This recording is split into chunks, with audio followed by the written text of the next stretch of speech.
Olá, queridos irmãos, mais uma vez dando sequência em nossas reflexões. Vemos a trajetória de Paulo, explicando-se perante as autoridades, pregando o evangelho pelo caminho em que ele ia, sendo um profeta, boca de Deus, no meio dos povos. E vemos agora aqui a emblemática cena, do naufrágio que ocorre em Atos 27. Estamos ainda na metade da história, mas sabemos que é um naufrágio, uma história bastante conhecida.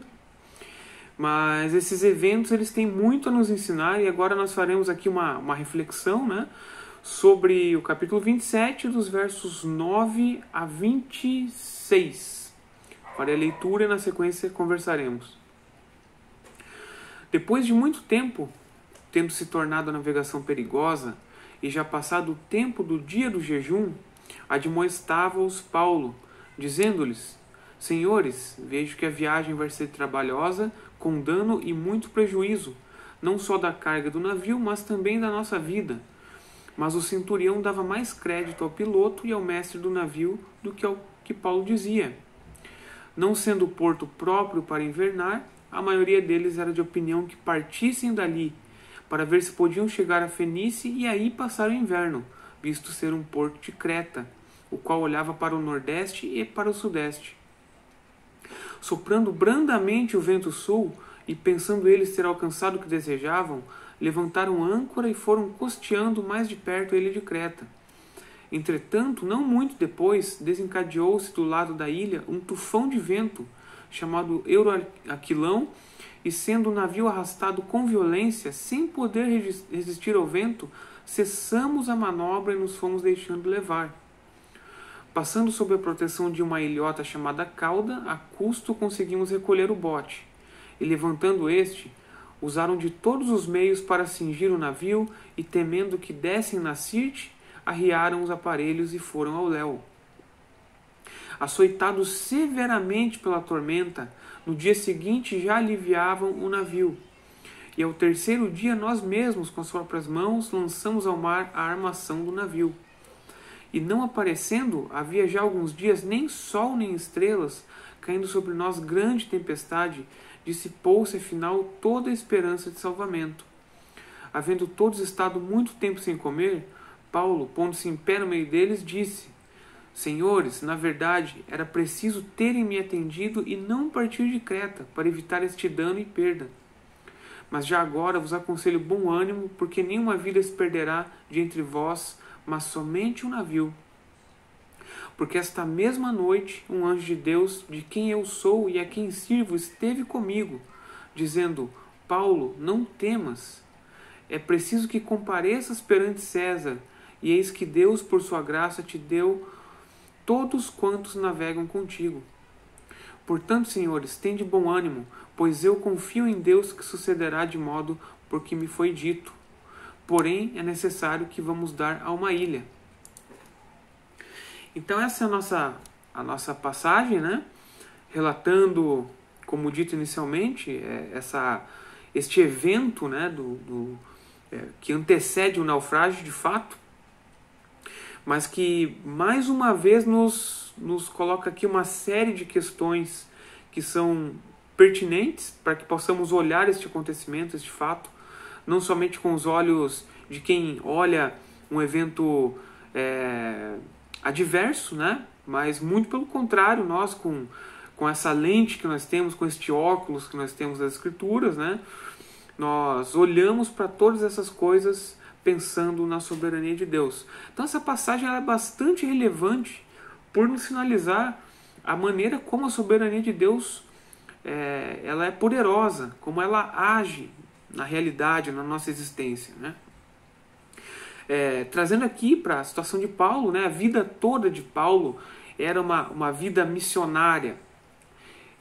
Mas o interessante notarmos aqui é que mesmo estando entre pessoas, entre outras pessoas, entre determinados grupos, os acontecimentos mais simples ou mais complexos da vida de Paulo sempre envolviam a questão da sua missão. A sua missão era algo muito claro na sua vida, Como nós já vimos anteriormente, o Evangelho, aquela mensagem que Paulo levava, chegava antes dele mesmo. Então o indivíduo Paulo sempre vem depois, né? Quando vemos aqui na passagem ele chamando a atenção, né, daqueles homens, porque não tinham ouvido o conselho que ele havia lhes dado, Paulo não está apontando para si, né, chamando algum tipo de autoridade além do que lhe era dado. Mas Paulo está apontando para Cristo, está apontando para o próprio Deus, né? Está dizendo que aquela mensagem que ele estava carregando com ele era a mensagem de Cristo, né? Que ele havia recebido de maneira pessoal do próprio Salvador. Então, realmente, Paulo ele tem toda essa dinâmica em torno dele, né? Onde quer que ele vá, ele carrega esta mensagem, né? Que chega mesmo antes da própria existência do homem Paulo, né? Então nós vemos aqui Paulo no início, né, da passagem alertando aqueles homens acerca dos perigos que eles enfrentariam pela frente, né? E Paulo é sumariamente que desprezado, né? De fato, o centurião prefere dar ouvidos ao comandante, né? Enfim, aqueles que supostamente entendiam mais da arte da navegação, né? Afinal não era um homem de fé, né? Então ouvir a Paulo realmente era algo um pouco fora da curva, dizendo assim, né? Porque havia ali um comandante, alguém que entendia das artes náuticas de maneira que supostamente era quem mais entendia acerca dessas coisas. No entanto, Paulo entrega sua mensagem, né? Ele adverte aqueles homens, ele faz isso de uma maneira plural, né? Aberta, né? Se dirigindo a eles como senhores. Mas aquele homem centurião que deveria tomar uma atitude, né? De fato, ele não faz isso em momento oportuno. Então, Paulo, a sua opinião é desprezada naquele momento, né? Ali no início da passagem. E o que vemos na sequência, de maneira muito clara, né? É que aqueles homens acabam testemunhando todos aqueles acontecimentos, né? De maneira muito mais profunda do que o próprio Paulo os havia alertado, né? E dessa forma Paulo novamente, né, se dirige a eles, né, no meio ali daquele temor que vinha sobre aqueles homens. E a gente vê pela passagem, né, a forma como Lucas escreve é até um pouco diferente do contexto que a gente vê aqui no restante, né? Ele traz para si como uma forma na primeira pessoa, né? Possivelmente para realçar, né, essa situação adversa pela qual eles estavam passando, né? Então Paulo novamente se dirige ao povo, né, e se levanta no meio deles e lhes diz, né, faz um discurso relembrando aqueles homens, principalmente o centurião, de que eles deveriam tê-lo atendido naquele alerta que eles havia dado anteriormente. Mas Paulo aqui novamente, né, Deus por meio de Paulo, né, dá uma chance àqueles homens para que eles tomem a decisão correta, né?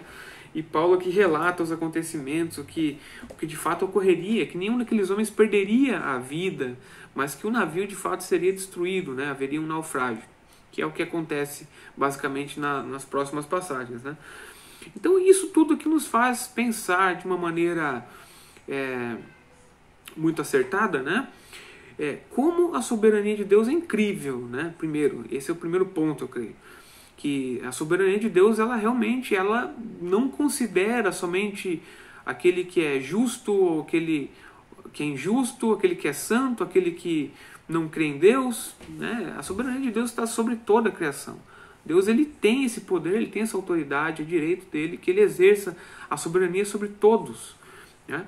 No caso em tela, aqui nós vemos Paulo, né, estando em meio àqueles homens, e todos esses acontecimentos, né, apontam para Paulo, para que aqueles homens ouçam a mensagem que Paulo tinha, né? Na segunda oportunidade em que Paulo fala aqui, ele ressalta o fato de que ele é de Deus, né, e que ele serve a Deus. Então, já naquele momento, antes da situação se concretizar de maneira final, né, Paulo já está falando acerca desse Deus, né, que Deus realmente ele preservaria a vida daqueles homens, mas que algo aconteceria. Paulo lhes diz desta maneira, né, por conta de que aqueles homens veriam, através de tudo que estaria acontecendo, que Deus realmente era o Senhor. E que não somente isso, que Paulo, que estava indo para a Itália, para Roma, né, estava indo para César, era verdadeiramente um homem que estava sendo verdadeiro em suas convicções, em suas mensagens. Ele não era um prisioneiro digno de estar preso, né? Não era um criminoso de alguma forma, né? Anteriormente nós já vimos isso no capítulo anterior, mas de toda forma isso aqui ressalta, né, de uma maneira extraordinária o próprio Deus agindo, mostrando que aquele homem tinha sim um vínculo com o Criador, de maneira que estava levando essa mensagem especial, que era a mensagem da cruz, uma mensagem de salvação. Não era uma mensagem que buscava negar aquelas verdades do Antigo Testamento, né? Embora aqueles homens ficassem defendendo esse tipo de coisa, mas não era isso que Paulo estava levando. Paulo estava levando a mensagem da cruz, de Cristo, Salvador. E justamente por isso Deus, né, utiliza de sua soberania para mostrar que Paulo realmente era seu enviado, era seu apóstolo. Todas essas coisas são muito relevantes pensarmos, né? Entendermos que a vida de Paulo foi incrível, né? Cheia de aventuras, né? Não podemos deixar de chamar essas coisas aqui como aventuras, né? E realmente Deus esteve com ele em todos esses momentos e mostrou através de sua vida que ele era um servo fiel, né? Então creiamos, irmãos, que Deus é soberano, que Ele age em toda a realidade, em toda a existência humana, porque é seu direito, porque de fato Ele é o Criador de todas as coisas. E não somente isso, entendamos que Ele faz todas essas coisas para que mostre que realmente a mensagem da cruz ela é explícita, ela é verdadeira, ela de fato é uma mensagem válida, né? Então preguemos a verdade, levemos adiante, não importa a circunstância. Devemos estar nesse mundo justamente para isso. Que Deus abençoe a vida dos irmãos e um grande abraço.